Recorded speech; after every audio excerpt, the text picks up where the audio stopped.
Amigo querido, comenzaremos diciendo que el nombre Joel significa el Señor es Dios.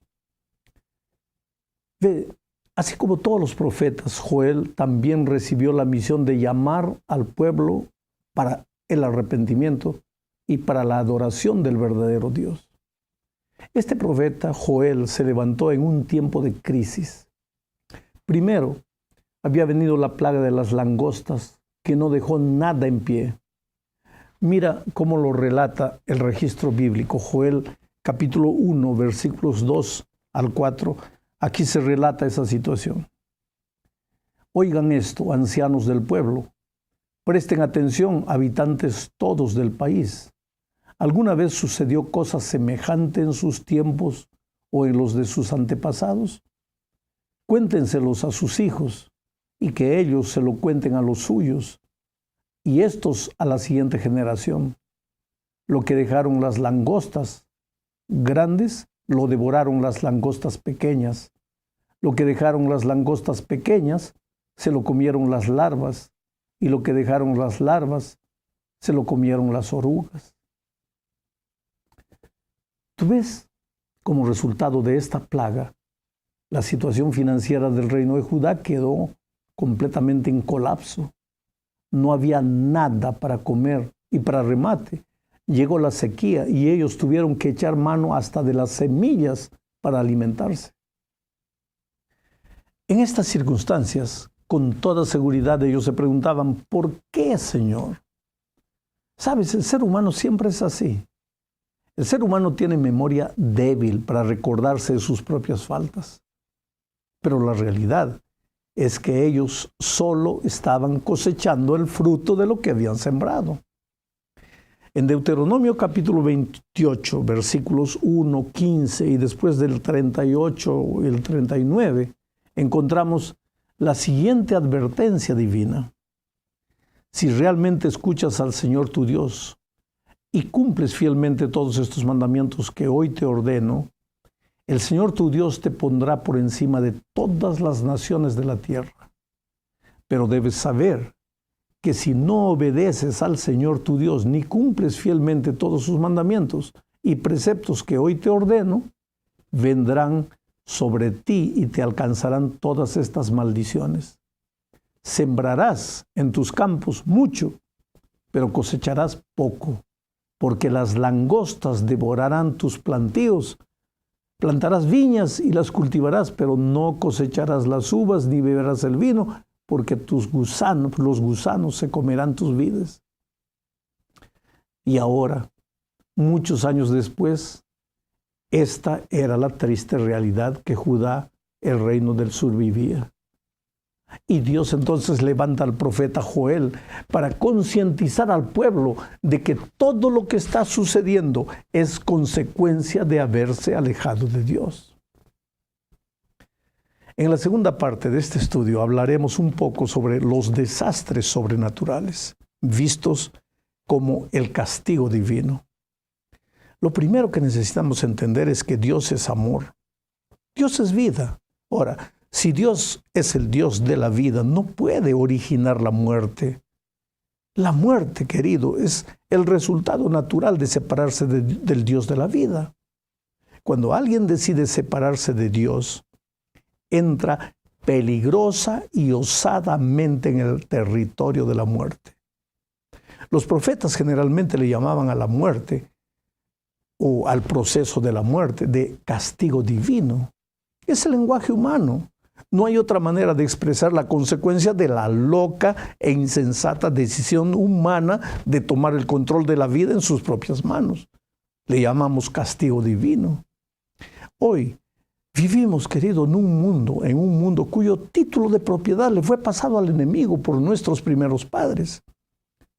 Fue solo después que ellos se apartaron del Dios de la vida que aparecieron los cardos, aparecieron las espinas, la enfermedad, la traición, la muerte. La naturaleza hoy se encuentra fuera de control. Por eso vemos constantes tragedias. El clima está desajustado por causa de la ambición desmedida del hombre que no cuida el medio ambiente.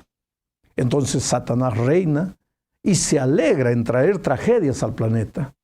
De cierta manera, todo eso puede ser llamado de castigo divino, pero Dios no provoca nada de eso. Todo es resultado natural del alejamiento del ser humano. Por eso, Joel llama a los habitantes de Judá a volverse para Dios. El profeta hace 4 llamados. Primero, a los ancianos. ¿Qué les dice a los ancianos? Oíd. Después, el mensaje es para los ebrios. A los ebrios les dice, despertad y llorad. En tercer lugar, el mensaje es para los labradores. Les dice, desesperaos y lamentad. Y finalmente, el mensaje para los sacerdotes. Les dice, convocad un ayuno. Bueno, en estos 4 grupos de personajes están simbolizados todos los habitantes de Judá. Y el profeta llama a todos al arrepentimiento. No hay tiempo que perder. La decisión debe ser inmediata. Todos se alejaron de Dios y todos deben regresar si desean vivir bajo la protección divina. ¿Y ahora qué con relación a mí? Por ventura, yo estaré de alguna manera sufriendo las consecuencias de haberme separado de Dios. Y tú, oh querido, si estás sufriendo, vuelve, pero vuelve inmediatamente porque los brazos de Jesús siempre están abiertos esperando tu regreso. En la tercera parte de este estudio veremos una de las promesas más hermosas de la Biblia. Joel capítulo 2, versículo 28, lo voy a leer. Dice así: después de esto derramaré mi espíritu sobre todo el género humano. Los hijos y las hijas de ustedes profetizarán, tendrán sueños los ancianos y visiones los jóvenes. ¿Sabes?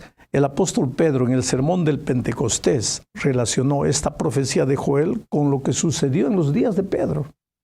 Eso está en el 2º capítulo del libro de los Hechos. Ahora, lo interesante es que tanto Joel como Pedro relacionan la lluvia del Espíritu Santo con el día del Señor. Sabemos que el día del Señor para nosotros es la venida de Cristo. Pues lo que la profecía dice es que antes de la venida de Cristo el Señor derramará su Espíritu Santo. Ahora, en el tiempo de Pentecostés, la lluvia temprana del Espíritu fue en medio de señales extraordinarias, lenguas de fuego y el inmediato aprendizaje de nuevos idiomas. ¿Para qué? Para comenzar la obra de la predicación. Y tal vez por eso muchos hoy esperan algún acontecimiento sorprendente, especial, para recibir la lluvia tardía del Espíritu. Pero la verdad es que el Espíritu trabaja de manera silenciosa, casi imperceptible. Comienza convenciendo al Hijo de Dios de las cosas que no andan bien en su vida. Jesús dijo, y cuando Él viniere, convencerá al mundo de pecado, de justicia y de juicio. ¿Quién es el que convence al ser humano de su pecado? El Espíritu. ¿Cuándo la iglesia se volverá a Dios arrepentida? Cuando acepte el trabajo del Espíritu en su vida. Solo entonces la iglesia tendrá poder para salir al mundo y para terminar la misión de predicar el Evangelio. La cuarta parte de este estudio registra los versículos 31 y 32 del capítulo 2 de Joel. Déjame leer. Dice así: el sol se convertirá en tinieblas y la luna en sangre antes que llegue el día del Señor, día grande y terrible. Y todo el que invoque el nombre del Señor escapará con vida, porque en el monte Sión y en Jerusalén habrá escapatoria, como lo ha dicho el Señor. Y entre los sobrevivientes estarán los llamados del Señor. Hay varios pensamientos interesantes en estos 2 versículos. El primero es que antes de la venida de Cristo habrá señales en los astros.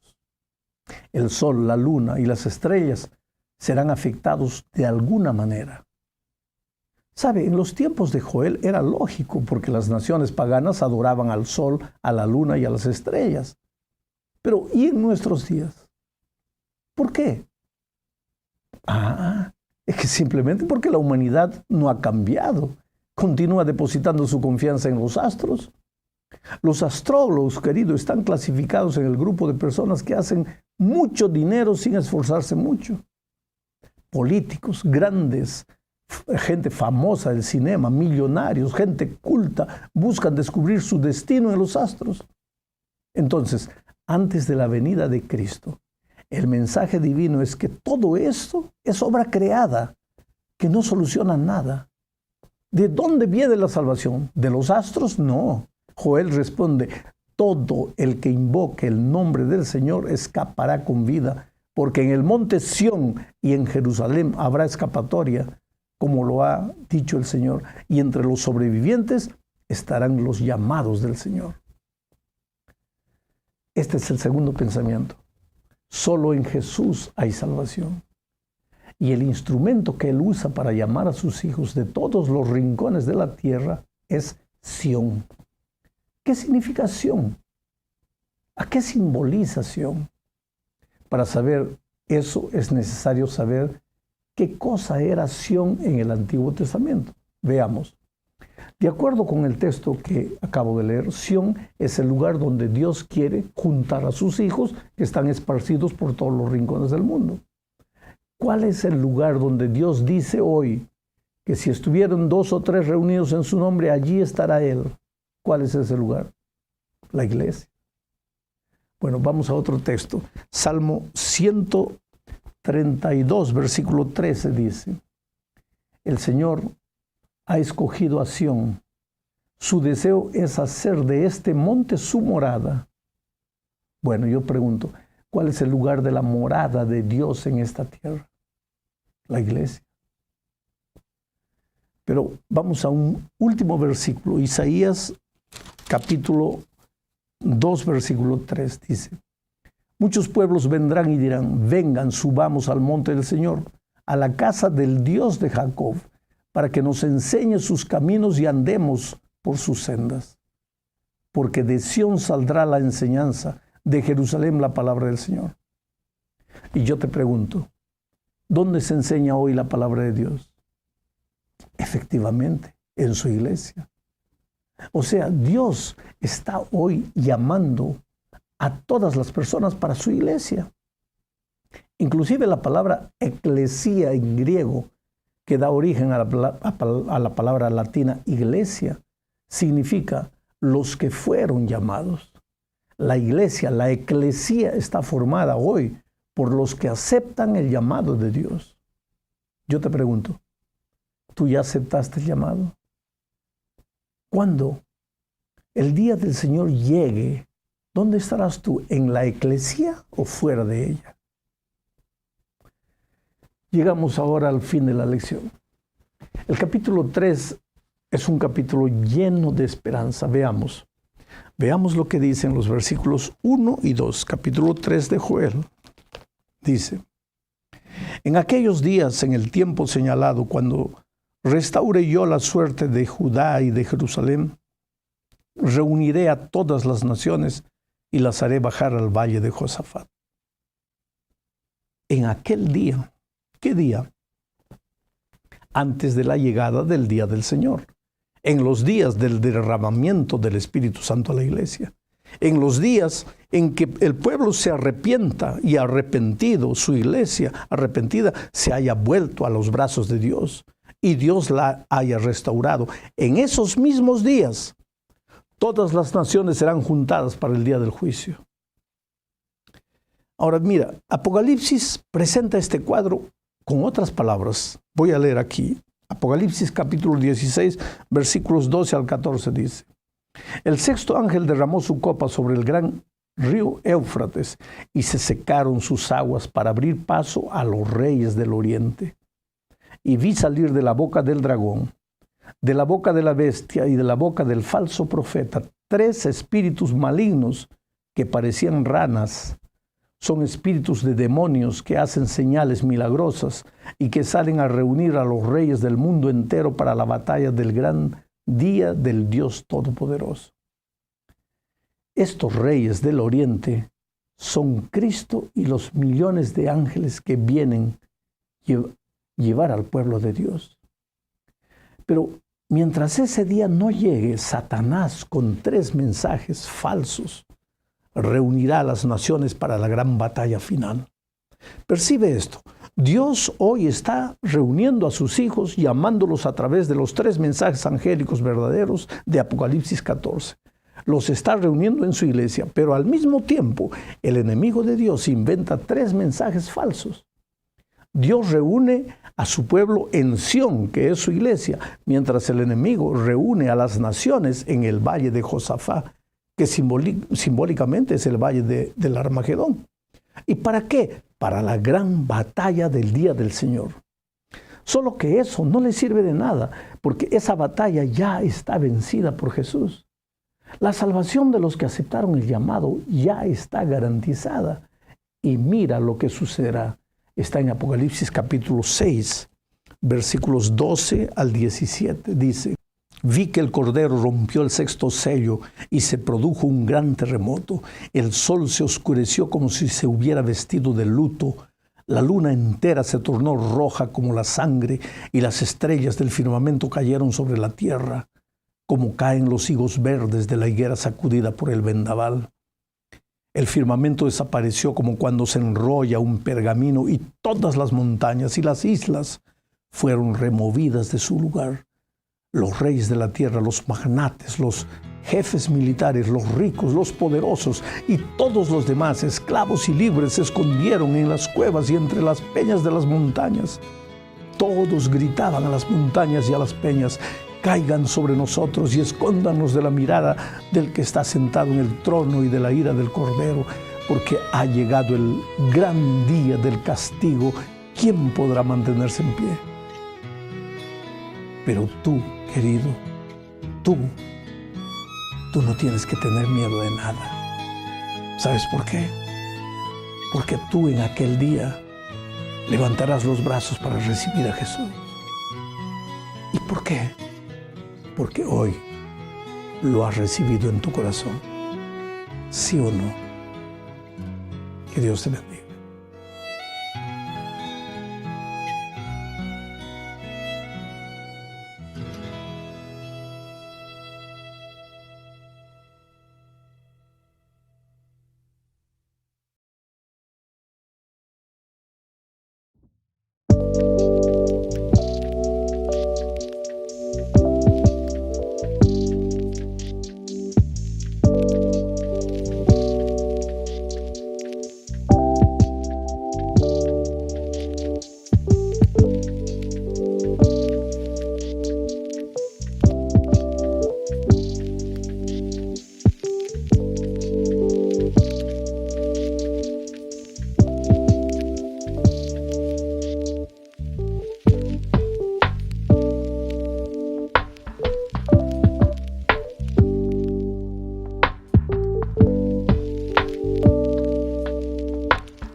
This time of year we walk around, we knock on every door we found. We rhyme our poem quiet and slim and demand some candy to the brim. We wear costumes bright and cool. If you don't fear us, you're a fool. So give us treats right here and now, or our tricks on you we will bestow. Give us the treats we do demand, you will do as we command. Our costumes are not only show, we need your treats so we can grow. We come to your door to make you hear. Our poem will set your mind to fear. We rhyme our poem quiet and slim and demand some candy to the brim. We wear costumes bright and cool. If you don't fear us, you're a fool. So give us treats right here and now, or our tricks on you we will bestow. Give us the treats we do demand, you will do as we command. Our costumes are not only show, we need your treats so we can grow. We come to your door to make you hear.